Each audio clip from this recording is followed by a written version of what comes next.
Les tutos.doc, les soldes intermédiaires de gestion.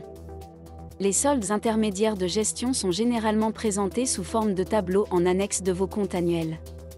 Ils visent à décomposer le résultat en plusieurs indicateurs, permettant d'analyser la performance de votre entreprise, d'apprécier sa rentabilité et sa gestion. Intéressons-nous à sa composition. Tout d'abord, les produits d'exploitation. Ils correspondent au total de la production vendue et stockée. Vous disposez de deux leviers pour l'optimiser, les volumes et les prix. En y enlevant les achats d'animaux et les approvisionnements, on obtient la marge brute globale. Cette dernière est un indicateur de l'autonomie du système, elle traduit sa capacité à produire à moindre coût. Elle reflète la dépendance aux intrants, et par conséquent, la sensibilité aux aléas de conjoncture.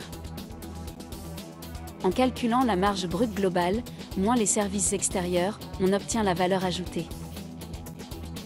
La valeur ajoutée mesure la richesse créée par l'exploitation au cours de l'exercice comptable. Selon les productions présentes sur l'exploitation et leur niveau de dépendance aux subventions, elle pourra parfois être inférieure à l'excédent brut d'exploitation. C'est en ajoutant à la valeur ajoutée les indemnités et subventions d'exploitation, déduites des impôts, taxes, salaires et charges sociales, que l'on arrive à cet excédent brut d'exploitation.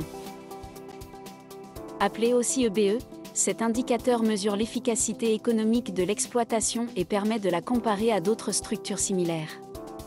Il représente les ressources dégagées par l'entreprise qui lui permettront de maintenir son outil de production ou, éventuellement, de le développer grâce à l'autofinancement.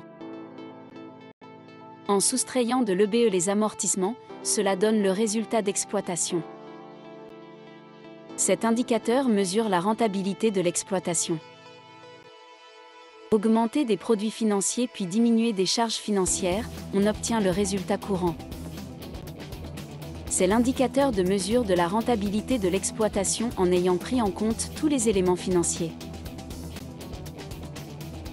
En ajoutant à ce résultat l'ensemble des éléments exceptionnels non liés à l'activité courante de l'exploitation, comme par exemple une cession d'immobilisation, on obtient le résultat de l'exercice. En société, c'est ce résultat dont vous devez définir l'affectation, en réserve, en report à nouveau ou le partager entre les associés.